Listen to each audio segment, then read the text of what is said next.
Aloha mai kako, everyone here in person and online. Welcome, Belina mai, to all of you who joined us today for the joint East-West Center and USAID event entitled Listen, Partner, Deliver, How USAID Unleashes Potential in the Indo-Pacific and at Home. My name is Susie Vareslum. I'm the proud president of the East-West Center that's been here since 1960 when Eisenhower signed the authorization to establish it. And we are honored and privileged today to be joined by USAID's Assistant Administrator for the Bureau for Asia, Mr. Michael Schiffer. Today, he'll provide us with updates on the Indo-Pacific Strategy, evolution, and future, as well as the USAID strides in the Pacific Islands to support this vision. And I'm really proud that he's here today because we were just together at the Pacific Islands Forum in Tonga, and I was able to see him in action then. But this is not new for him because he has over a decade of experience serving as a senior advisor and counselor for members on the Senate for Foreign Relations Committee. And he previously served as the Deputy Assistant Secretary of Defense for East Asia and has held key roles at the Stanley Foundation, as well as U.S. Senator Dianne Feinstein's office. He is a graduate of Georgetown University and the London School of Economics and New York University. So just before we welcome Mr. Schiffer up to give his initial opening remarks, we'll be followed by just a conversation that we're going to have. And I'm very excited about that since I was able to hear him speak at a side meeting at the Pacific Island Forum where he engaged with all of the heads of state for all of the Pacific Islands and many leaders from around the region. And I just want to make a quick reminder that today's talk is being recorded. And those of you online, you'll be given an opportunity as well to submit your questions. And those of you who are in our in-person audience today, you'll have an opportunity at the end. So think about your questions as we welcome Mr. Schiffer back to the East-West Center, and I'm pleased to hand it over to you, Mr. Schiffer. Michael, if I may call you that, and welcome.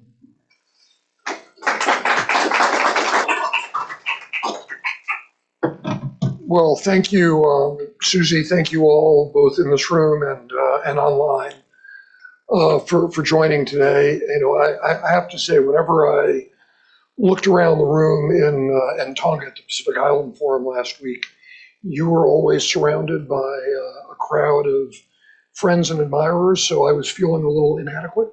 But it's wonderful. It's wonderful to be able to be here with you all today as well. I know the whole team here at the East-West Center has been engaged in some really, really important work.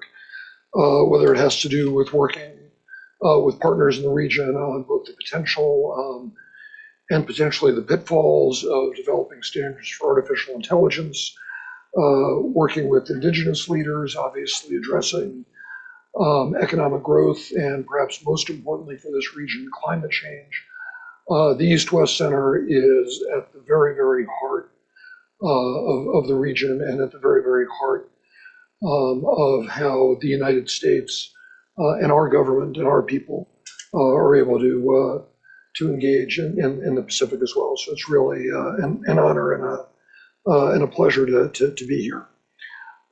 As I mentioned, I'm here in Hawaii today following a visit to Tonga last week to take part in the 53rd Pacific Island Forum Leaders meeting, where we were able to have some really good engagements and conversations with our partners from across the region, and to be able to help support them as they look to build functional problem-solving architecture for the Pacific and the Indo-Pacific more broadly.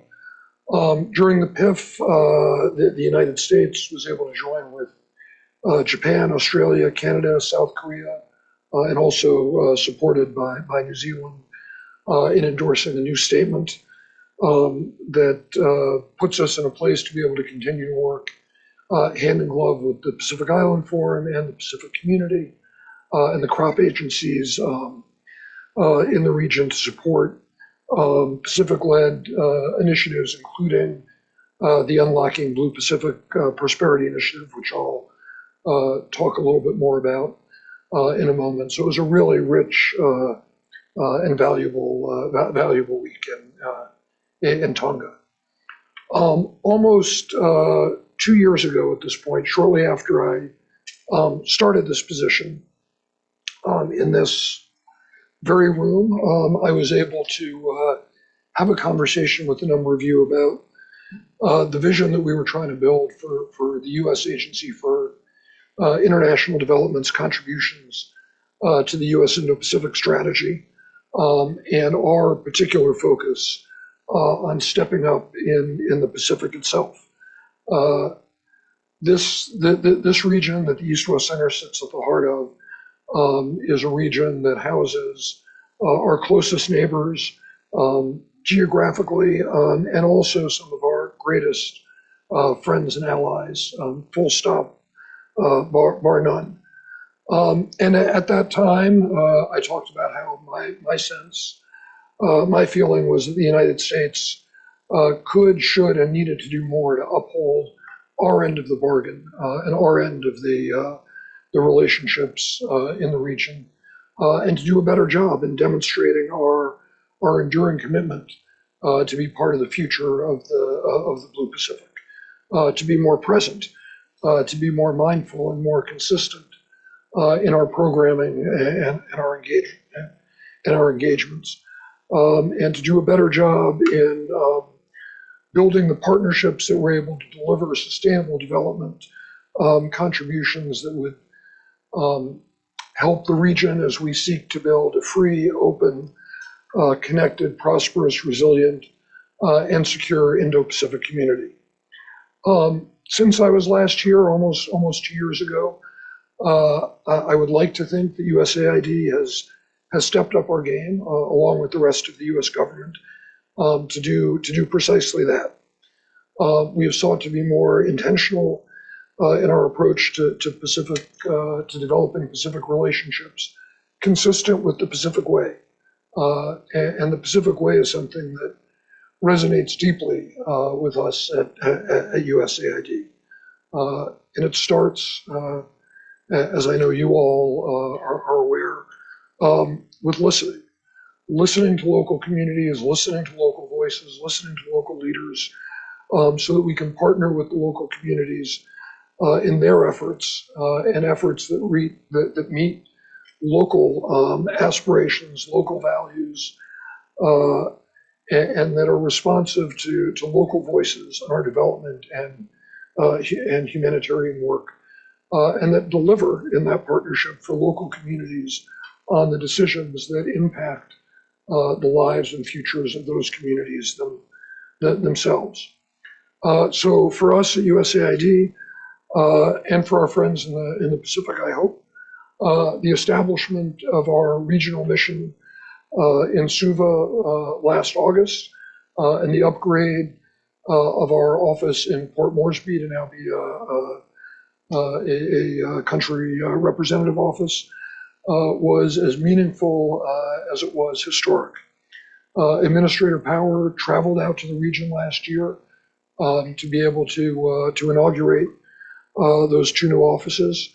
And those offices, now that they are up and running and we are flowing additional resources to them and through them to the region as a whole, is allowing us to expand our presence in the Pacific and to show our partners the seriousness of our commitment and the seriousness of our commitment to their prosperity and their security, and to our shared future together. We're using that increased presence to be able to bolster the breadth and depth of our partnerships across the board, bilaterally, regionally, and with our international partners, and also importantly, given our development model, with the private sector as well. And USAID's development acumen gives us access, we hope, to a broad partnership base that is unparalleled.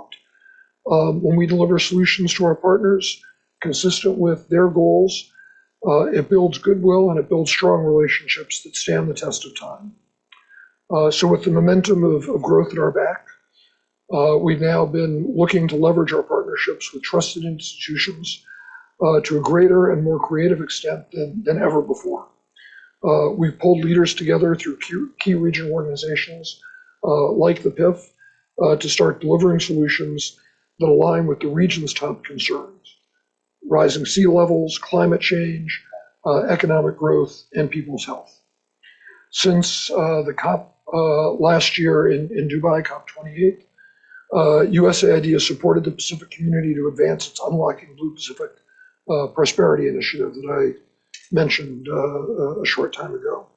Unlocking Blue Pacific Prosperity reflects the region's own vision to protect, restore, and rejuvenate its extraordinary maritime ecosystem, and to be able to both protect its maritime areas and to be able to rely on it for people's livelihoods and economic growth. We brought together development partners and the philanthropic community to help the Pacific make that transformational vision a reality. And so far, the Pacific community has secured a $100 million commitment from the Bezos Earth Fund, $125 million from the Green Climate Fund, and just last week in Tonga, an additional 15 million Australian from the Great Barrier Reef Foundation for work that is all aligned with the goals of the Unlocking Blue Pacific Prosperity Initiative.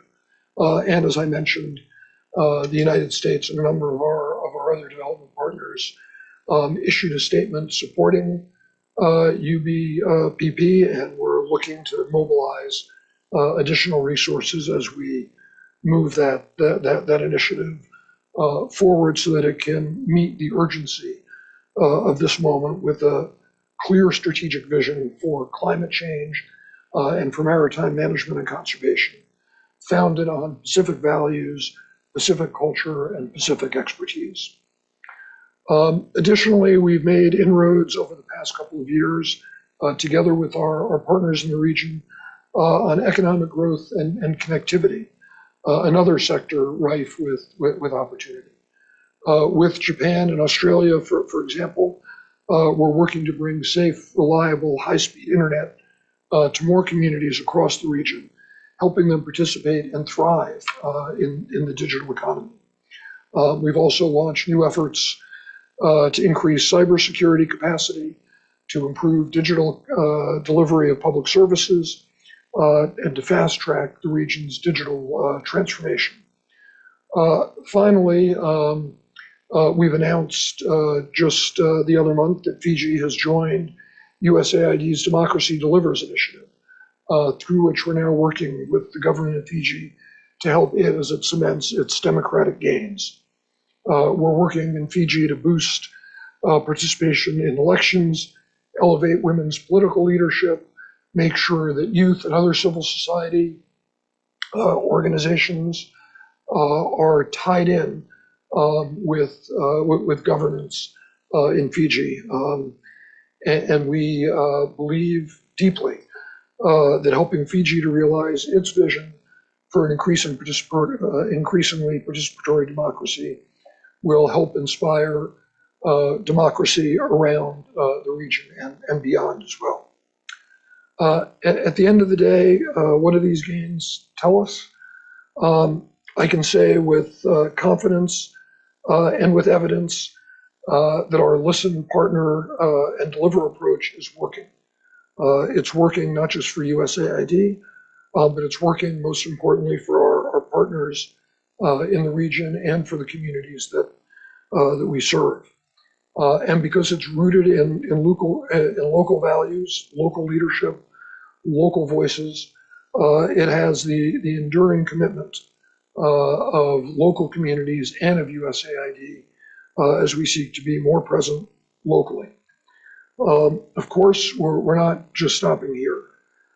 Just last week at the Pacific Island Forum, we were able to announce that USAID is working with Congress to provide over $10 million in additional funding to further bolster the work that we're doing through a slew of new projects and new efforts to mobilize hundreds of millions of additional dollars in climate finance for the region, to address humanitarian assistance and disaster relief needs for the region, to address education and health needs for the region. And again, needs that local communities in the region have themselves identified for us as where we need to focus our efforts.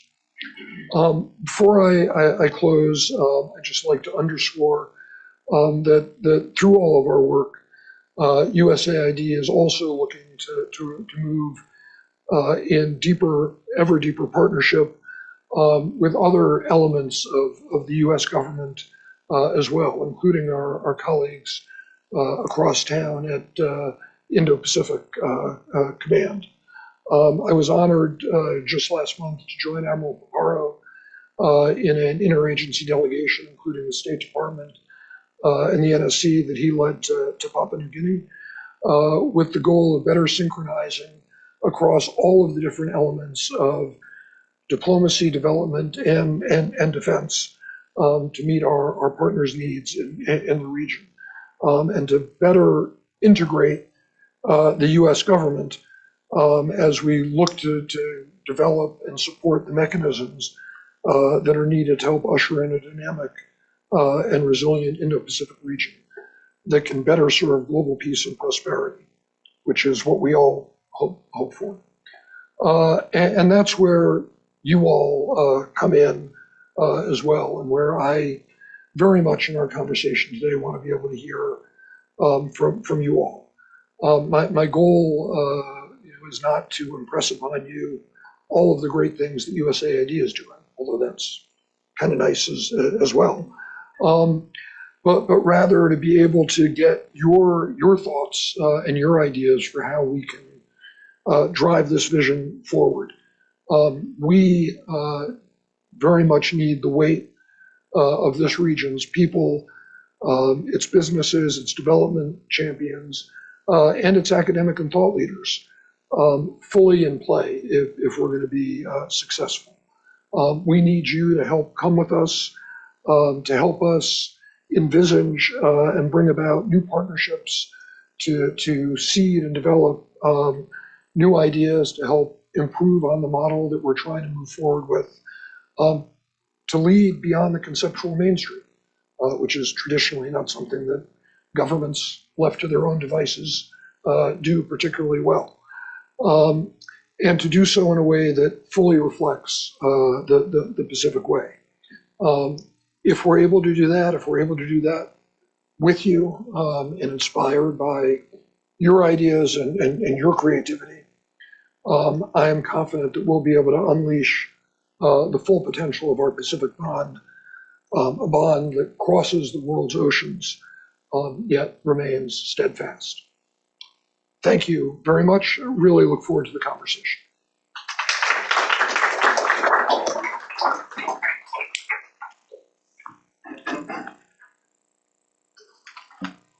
Well, thank you so much, Michael.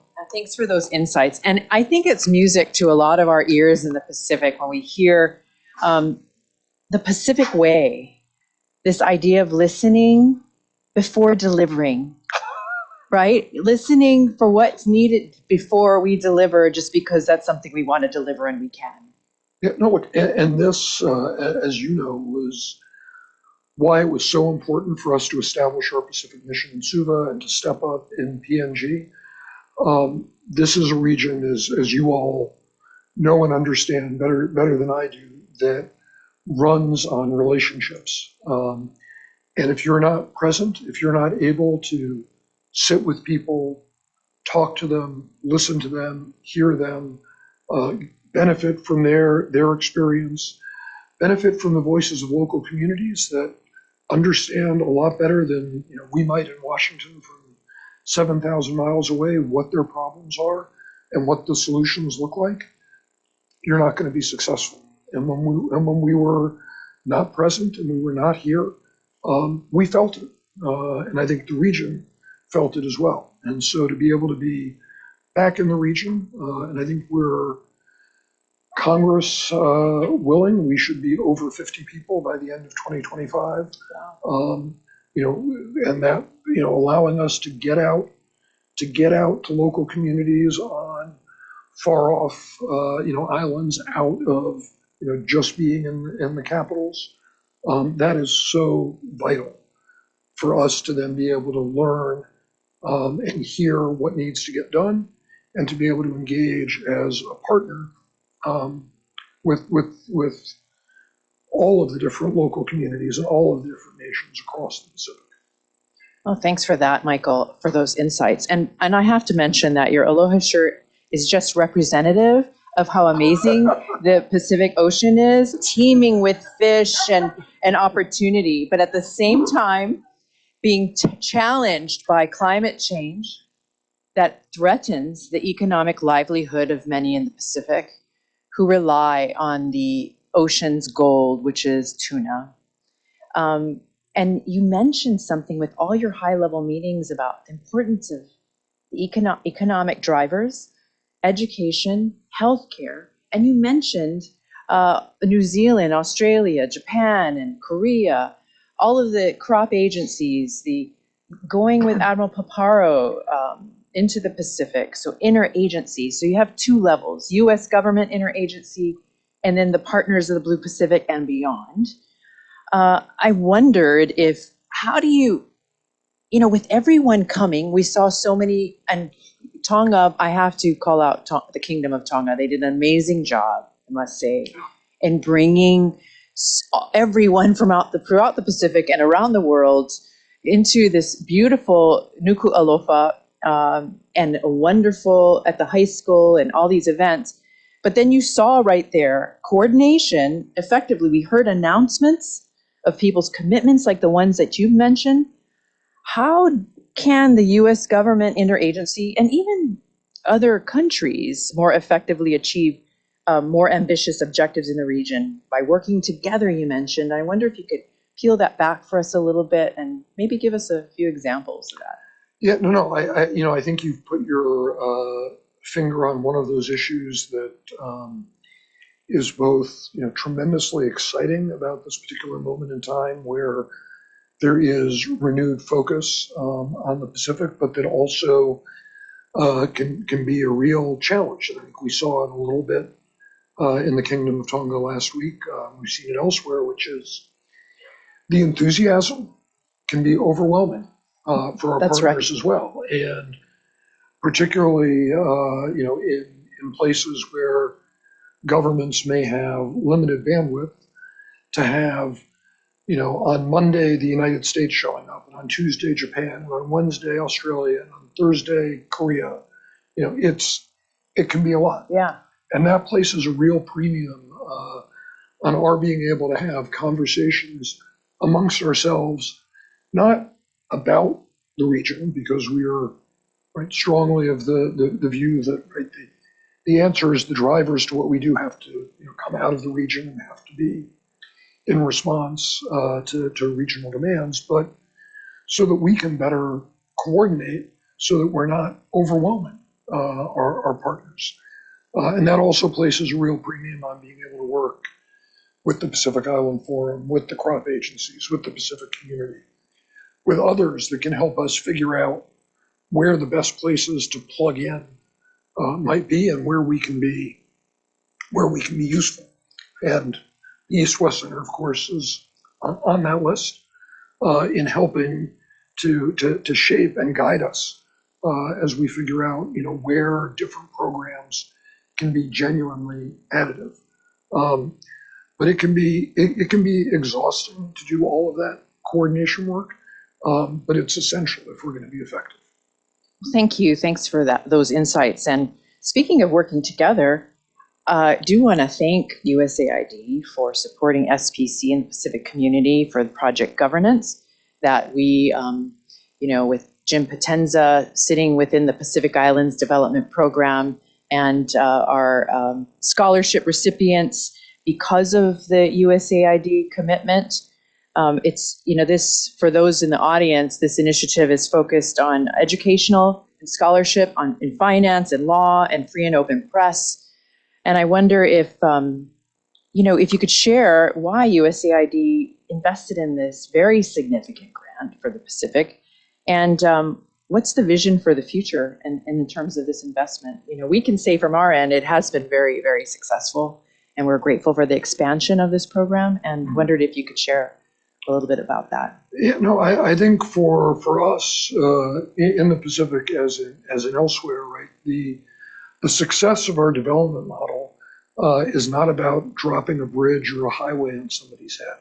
It's about building capacity so that local communities and local governments themselves can shape their own destinies and drive their own futures. And that's why helping to build, whether it's governance institutions or helping to provide educational opportunities, right, it gets to the very, very heart of what we think successful, sustainable development looks like.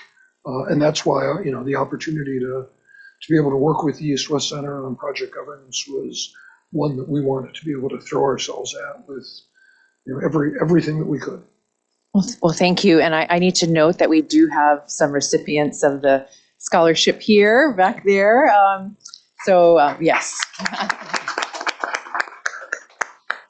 Thanks for being here. Going back, you talked about listening, partnering, delivering. You named a lot of deliverables that were announced. And I just want to go back. In 2022, the U.S. State Department and USAID published a joint strategic plan out to 2026. And this strategy clearly identified tangible outcomes, measures of success. You said that you think it's working very well. But I wondered if you could say, just from your assessment from that time in 2022, we sit in 2024, looking out to 2026. Are we on track with the strategy? You kind of touched on it, but and what are some tangible progress? And you mentioned some, but maybe there's more that you'd like to share. And then if there are any obstacles that we all collectively can work together to overcome to help realize this vision for the Pacific and the region.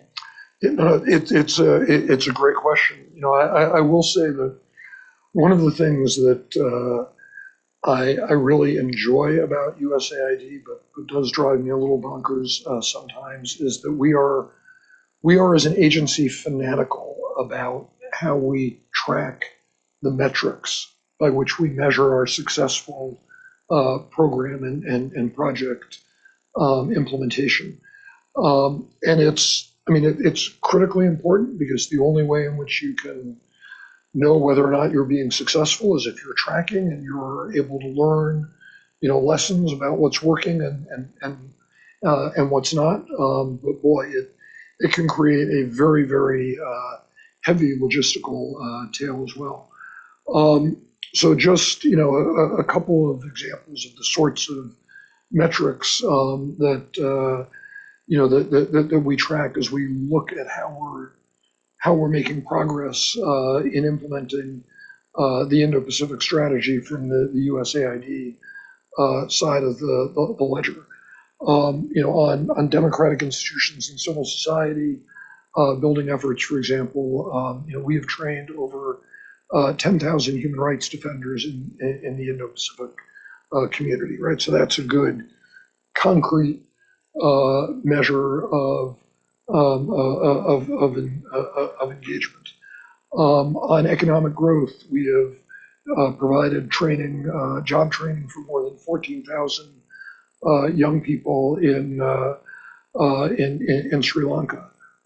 We have stood up open radio access network academies to develop sort of the next generation of digital telecommunications connectivity in the Philippines, and we're looking at a couple of other areas where we may be able to stand up both training and testbed facilities in the Indo-Pacific. With our Climate Ready climate finance initiative that recently wrapped up, we were able to mobilize over $500 million in climate finance funding, and now we have a new Climate Ready 1.5 initiative for 1.5 to stay alive, or alternately, we're still figuring out the naming. The big ocean state sustainability climate ready initiative that we are looking to build upon the success of our first initiative to be able to mobilize hundreds of millions more in climate financing. So those are the sorts of metrics, hard measures, where we can point to dollars mobilized, people trained, governance capacity increase that tell us that we're on track for implementing our Indo-Pacific strategy. But obviously, the scope, the scale, the urgency of the challenges that we face, particularly when it comes to climate change, means that the margin that we have to not get 100% success 100% of the time, very thin. Thanks for that, Michael, for those concrete statistics and examples. And there's also the qualitative piece, right? The stories that we heard in Tonga about how investments at USAID or even East-West Center have changed people's lives, who went on to change other people's lives. And those are not necessarily quantifiable. You can't capture that. You hear it in the story, you hear it in their lives. But the other piece too, we heard on the ground, things like you just mentioned, the digital transformation that's happening, or access to high-speed internet to enable economies, or innovative ways where we heard IUU, where the Foreign Fisheries Agency presented some of the challenges to securing the economic security of the protein in their oceans.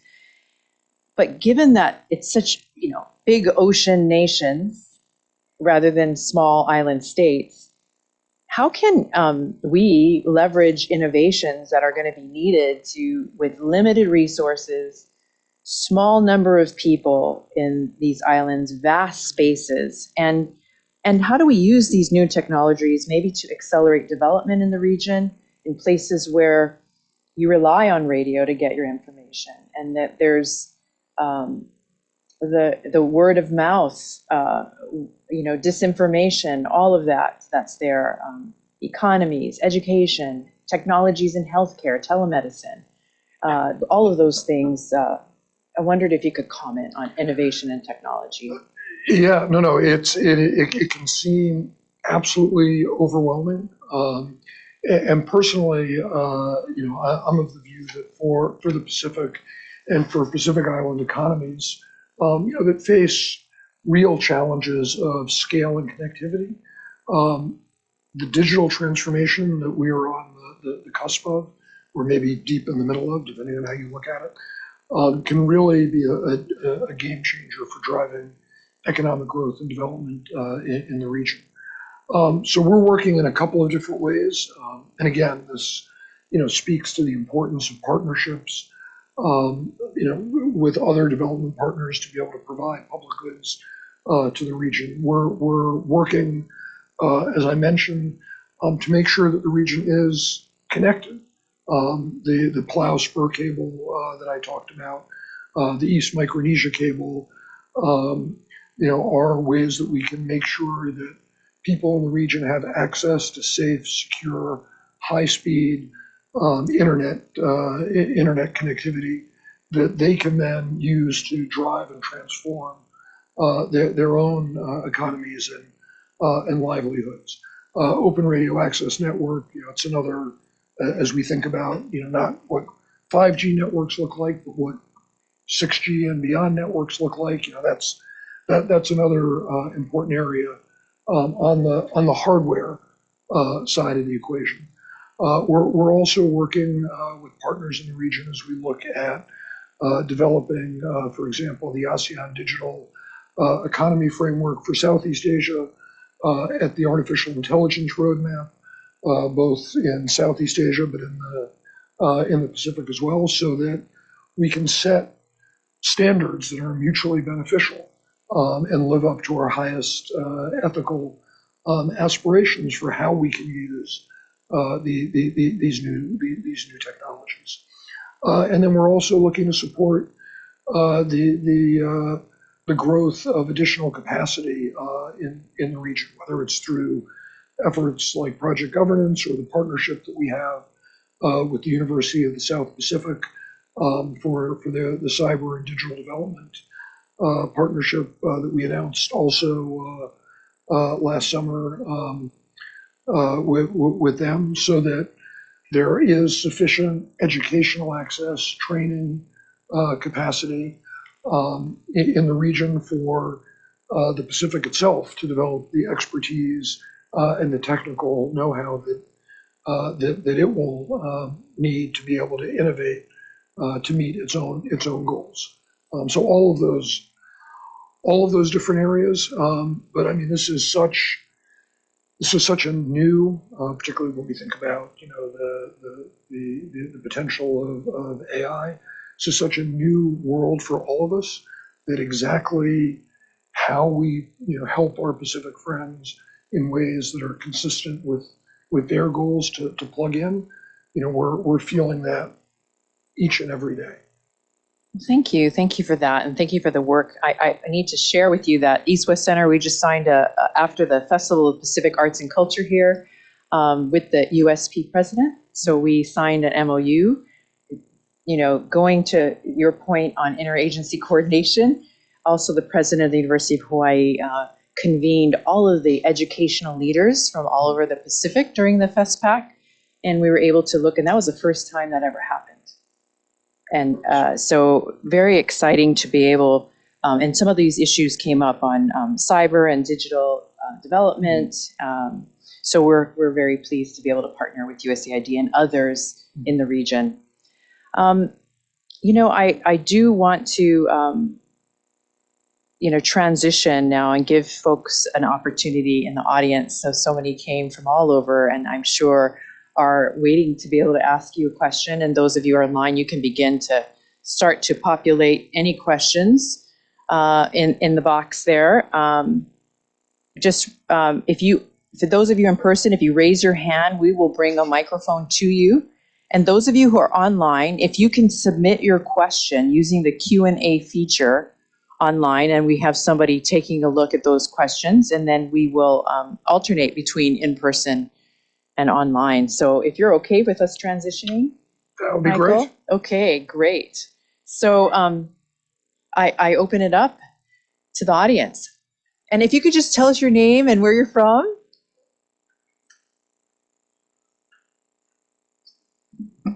Okay. Can you guys hear me okay? Yep. My name is Scott Muhlstein. I live here on Oahu. And I'm a student here at UH. I just have a question about USAID in general.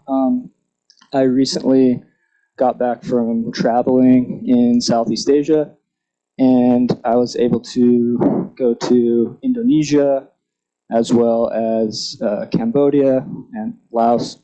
And while I was in Indonesia, talking to the local people there, one of the things that they kind of lamented was they said, like, well, in the past, the U.S. government and USAID has been really adamant about protecting our local wildlife and resources, but they felt like that had diminished recently. And when I was in Cambodia, talking to the local people, they said, yeah, we've had a lot more human rights violations recently, and our elections aren't secure because of less U.S. involvement, both through aid and diplomatic pressure. And then I was on the Mekong River, and there's increasing dams on the Mekong River that harm local fishermen, and part of this is because of Chinese development with dams and things like this. And those people also lamented less U.S. involvement. So this is just what I'm hearing from the people on the ground, and I don't know if it's accurate. And so I was just curious, because you seem like maybe the person to ask, for better or worse. Yeah, for better or for worse. If you feel like there has been less U.S. involvement in the past 10, 15 years, and if so, why that is, if it's mainly a political process that you guys in your agency are working to mitigate, or if this is a misrepresentation of the status in the region. It's a great question, and I think there are probably a couple of different things that are going on. One, I think you mentioned in passing, excuse me, the PRC. Like part of it is a baseline versus trend line challenge that we have in some places where our engagement hasn't gone anywhere. We still have an extraordinarily high baseline of engagement, but this is not a particularly interesting or sexy story. Right? This is right the trend line, and as the PRC, for a variety of reasons, increases its activity, in Southeast Asia and globally, right? This gets a lot of attention, even though our engagement, which is already factored in to the equation, may still be more.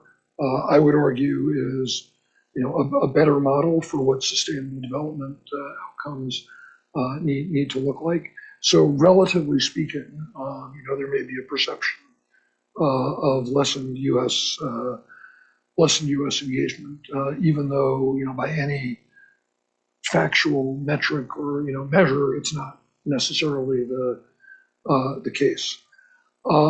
I think it's also very much the case that as the United States has been very, very focused on the Middle East and Afghanistan over the past 20 years, something that we're now rebalancing on over the past several. There was a perception, particularly in this region, but elsewhere as well, of U.S. inattention. I would argue, having worked in and with this region for many, many years, that wasn't the case. We were able to walk and chew gum at the same time. We still had and have considerable resources and attention that have been flowing to this region, but I completely understand why that would have been the impression that some folks would have. I also think we have a real challenge in certain places. You mentioned Cambodia, where we want to do more. We want to be more engaged and involved, but the government in Phnom Penh is presenting challenges to our ability to do our work and to increase our footprint and our presence. And in a place like Cambodia, where we are trying to work at the local level with subnational actors, where we're doing our best to work with civil society actors in an increasingly constrained civil society space, where we're doing our level best to continue with our education and public health programming, even against government questions. It can be tough, and so there are places where I think it probably is fair, not because of our desire, not because of what we're trying to do, to say that the United States is doing less because we're not allowed to do more. Overall, for the Indo-Pacific and for the Pacific itself, we are doing a lot more now in 2024 than we were in 2021, and a lot more in 2024 than we were, in 2010, let alone 2000.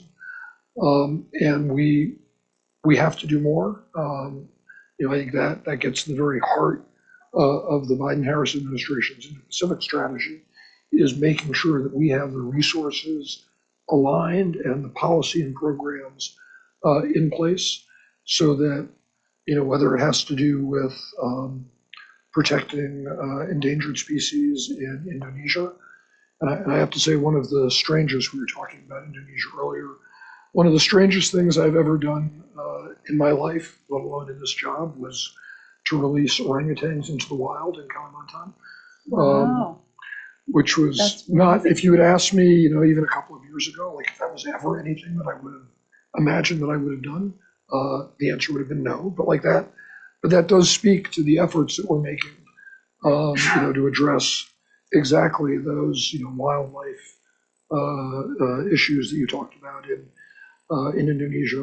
I was at the Mekong Regional River Commission, meetings in Laos a couple of months ago. I'll be going back to Laos at the end of this month for an ASEAN meeting where the questions related to management of the river and system of the Mekong are front and central for our development strategy and our engagement with the Mekong countries. So we're trying to be there. We're trying to be present. We're trying to make sure that we're engaged. And if there are folks who aren't seeing it, I would love to hear more directly so that we can make sure that we're doing a better job making our presence known and felt. Thank you. And I hope thank you for the question. And I hope this is certainly an opportunity to be able to share further. We do have a question online, and then I'll come back into the audience. So I see it back there. But from Andrew Ava, he said, I'm a pro-gov or project governance student from the Solomon Islands, whom I can testify of how USAID is positively impacting lives of many Solomon Islanders.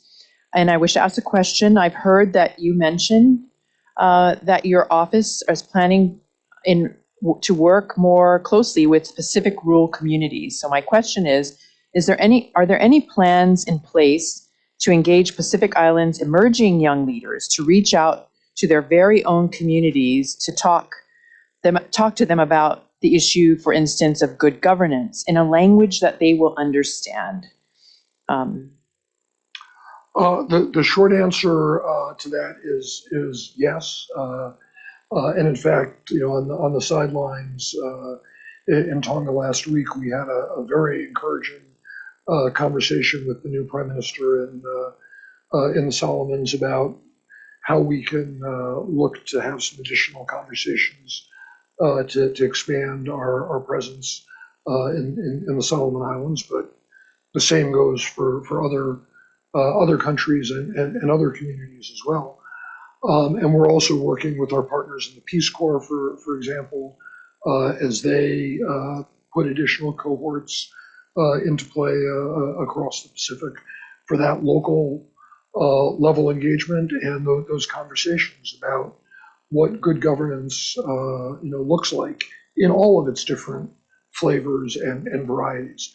But I would also say, and Andrew, please come back to us, hearing from you as to what that language that makes sense and ways in which we can have these conversations looks like is extraordinarily important to us, because we want to be guided by your sense of what those conversations ought to look like. We're not just going to show up one day with our textbook and our lectures and tell you what we think the conversation needs to be and what we think the verbiage and the language needs to look like. That's something for us to do together, with your ownership, your inspiration, and your guidance. Thank you, Michael. And Andrew, since you are a project governance fellow, since you're online with us, sounds like a assignment. Maybe maybe you can come back and we will relay it to Mr. Schiffer here, because that is a good point. It is listening. Yeah. All the way in the back. If you could just name and Aloha, Michael. My name is Jan Rumi. I live here and I represent Bangladesh as their honorary consul here. As many of us know that what has happened to Bangladesh in the last couple of weeks has gone through basically a rebooting Bangladesh. to another way of further development. Many of us are calling it Bangladesh 2.0. So in that regard, I know USAID is quite involved with Bangladesh in many different sectors. With the new government, interim government in place, led by Professor Yunus, is USAID, what is the change of USAIDs in doing what you were just saying, capacity building and things of that nature, to take Bangladesh to achieve its dream of Bangladesh 2.0? Yeah, no, thank you for that question. You know, I was in Dhaka earlier this year, and obviously the events of the past, month, have been really, I think, caught a lot of people, including in Bangladesh, by surprise. But as you offer, there is this rebooting opportunity. Administrator Power had a very, very good conversation with Dr. Yunus just about a week and a half ago that I was lucky enough to be able to listen in on. And frankly, we put to him and his new government precisely that question, to come and sit with us as they think through what the new government mechanisms and capacity that they need to develop, what those mechanisms are to help us to figure out where we can pivot our programming so that we can support them, and to do so in a way. I think this is one of the challenges that we often have in government. It doesn't necessarily start with this fully articulated, 17-piece, Baroque program, but to find some, real, immediate, tractable needs where we can start to make progress and to demonstrate. This speaks very much to the spirit of our Democracy Delivers initiative, to demonstrate to the people of Bangladesh that this new reboot, this new government is going to be able to meet their needs, help them as they look for democratic and governance aspirations, but also economic and livelihood aspirations, and to be able to deliver those results for the people of Bangladesh. So that is a set of conversations that we are deeply engaged with, and deeply engaged with, with Dr. Yunus and the new government, and are intending to do our level best to make sure that we can support him and the Bangladeshi people in moving forward. Thank you, Kanjen Rumi, for that question. And we only have 5 minutes left, so I'm going to combine some. Ambassador Amanda Ellis had her hand up. Also, I have to mention East West Center alum. and then we have a couple, maybe if it's okay, I combine some of these questions for our last. Ambassador, you have. Thank you. This was terrific. Thank you very much. Really great to see the progress from your presentation here at the Centre a couple of years ago. And as President Susie mentioned, I am a very proud East West Centre alum, so more scholarships. I'm living proof of how useful those scholarships are. And wanted to ask a quick question about infrastructure. Wonderful that you are taking into account the Pacific Way. Tell us a little bit about where you are investing in infrastructure, because we're hearing from the Pacific the need for climate finance. You're obviously addressing that significantly, but we need climate resilient infrastructure too. Would love to hear more about that. Thank you. Thank you, Ambassador. And Michael, I'm just going to add, there's a couple questions kind of related. I'm going to just, on infrastructure investment, and Siale Bain Vete from Suva, Fiji, who's on, thank you for being on from Fiji.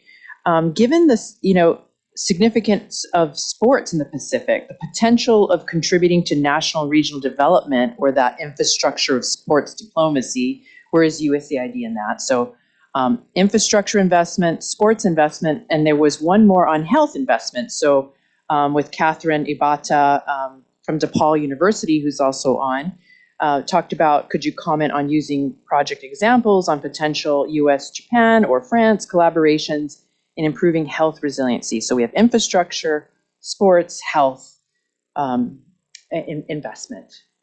That covers a lot of ground. It does. It does. Well, very good to see you again, Ambassador Ellis, and thanks, for that question. Absolutely agree as we're looking at, how we can mobilize resources for climate finance, that adaptation and resilience piece for regional infrastructure is front and center. And we are hearing, every day from our partners about the need for transformational infrastructure to help them both deal with the challenges of climate change, but also to be able to continue to grow their economies and meet the livelihood needs of their people. And as we all know, there are particular challenges to precisely that question in the Pacific, where you have countries that literally face the threat of disappearing. So we are, we are engaged with our partners in trying to figure out where we can contribute to where we think we have expertise, which is on the soft infrastructure side of the house, providing technical advisory capacity and assistance, and then matching that up with other partners like Japan or Korea, for example, that have the capacity to do the hard infrastructure work, so that we can bring the complete package together for our partners. And that, is everything from coastal erosion to coral reef restoration. Right? Coral reef that's the original infrastructure for the Pacific. To roadways and buildings that are capable of meeting the challenges that we face. On health, I'll get to sports last. We're looking at trying to figure out where we can get the best and greatest return on our health infrastructure, our health investment dollars. For example, lead, which is not an area that is traditionally for USAID or other development agencies received a lot of attention, is a huge health and development impediment. And so the agency, both for this region and globally, has now stood up an effort to mobilize attention on addressing childhood lead poisoning and other lead poisoning challenges that we face. We're working on what we call this heat sprint in the context of climate change, given the way in which we see increasing temperatures around the world having a multiplier effect on other comorbidities and health challenges. And obviously we're helping the region as it creates the healthcare infrastructure that it needs to deal with another possible future pandemic, both as a health matter and as an economic matter. Right? COVID was devastating for economies around the world, but particularly across the Pacific. On sports, we don't do very much that is directly investing in sports, but we get it for the region. When Administrator Power was out in the Pacific last year, she played rugby with a girls rugby team at a school in Fiji, and I would say that is probably was the most press that anything that we did for her trip generated. So we're trying to figure out how we can align ourselves better. Right, this speaks to some of the larger, broader cultural partnerships that we look to build in the region with sports diplomacy in the Pacific, so that we can then leverage that for not in a transactional way, but in the way in which you build genuine partnerships based upon shared interests and shared values for sustainable development. Well, that was really well done, Michael. 3 questions in a very short period of time. And we are at time. And before I close out, I wanted to give you a chance to any final remarks before I close this out and our session today. I guess I will just offer, and I think I've talked to you about this before. You know, when I was a child living overseas, my father had a very good friend who was a scholar at the East-West Center. And whenever he would visit, he would bring me Tootsie Rolls. So I've had a sweet spot in my heart for the East-West Center since I was a child. And being here with you again today was able to bring all those happy memories back. So thank you. Oh, thank you so much.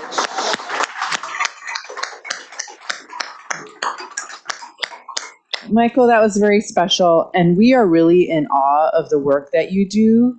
The vast region, we went from Sri Lanka to Bangladesh, to the Mekong, to Cambodia, to all the Pacific Islands, to the coral reefs, to infrastructure. And when you actually think about all that, it's phenomenal with what you all do. I am lucky to be joined here today by Betty Herman and Sarah of my office, who are just amazing. Of the hundreds, thousands of people that we have across USAID that really are the heart and soul of this work. Being able to work with them, for them. They don't work for me, I work for them. I mean, it's really been one of the most terrific things for me out of the past couple of years. It sounds like teamwork makes the dream work here, for sure. A definite team. So thank you again for sharing your time. Mahalo nui loa from all of us here. And mahalo nui loa to all of you in our audience. And those of you who submitted questions, I do apologize. You had other questions that we didn't get to, so you'll have to come back again so that we can get to these other questions. Or you can ask Betty. Yes, or you can ask. We'll have to have you here. And we hope that you found this insightful, and we really appreciate your time and your concern about what's happening around the world, and really your aloha spirit to care about what matters in our world today, because it's all of us here who can share what we've learned and what we've heard and your ideas. So please do join us for future programming of the East-West Center. We have a great lineup of events over the next several months, and check us out on eastwestcenter.org and visit us and subscribe, and you can find out what's next. Mahalo nui loa and aloha. Thank you.